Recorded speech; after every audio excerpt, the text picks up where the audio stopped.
عسلامة عسلامة، مرحبا بكم الناس الكل.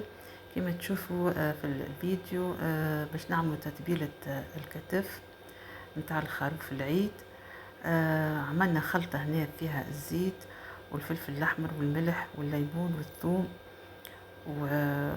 واللفاحات الثانية اللي تابلة كروية، وحطينا فوق الكتف يعني التتبيلة مليح مليح، وخليناها تكيكة تستنى شوية يعني مدة نصف ساعة، خليناها ترتاح حتى يتشبعوا كل الحاجات هذوك الكل داخل الكتف.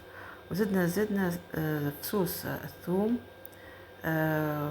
وشرحنا شوية هكا اللحم باش يدخلوا فيهم هكا اللفاح هذاك، باش يدخل فيهم النكهة متاع الثوم، وخليناهم زادا يرتاحوا مشوار آخر.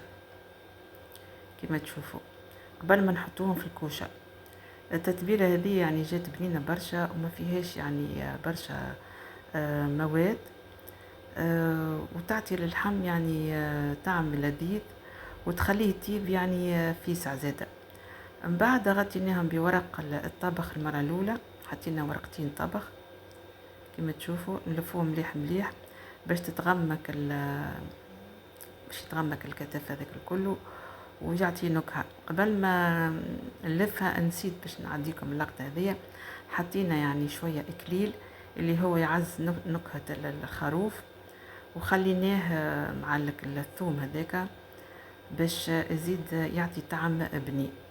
ومن بعد كملنا لفينا الخروف كله في الورقة ذاك البابي ألومنيوم، الورقة الألومنيوم، وحطيناهم في الكوشة على نار يعني مش قوية برشا، 150 درجة ما أكثرش، حتى لين يطيب بشوي بشوية وفي عقله. طبعا طلع الخروف يعني ياسر طازج وبنين وهكا كل حبق، يعني نقولوا كل حبق. شوفوا يعني طري برشا، يعني تجبد طريف اللحم تلقاه تجبد معاك كما تشوفوا توا هكايا، طري برشا ولذيذ برشا. وهذه كانت يعني الوصفة متاعنا، ان شاء الله تعجبكم، سهلة يعني ما فيهاش حتى صعوبات.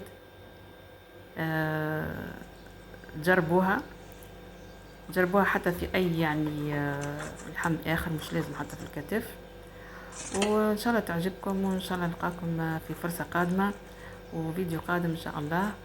وما تنسوش من لايك وسبسكرايب، وما تنسوش من كومنتات، وبسلامة.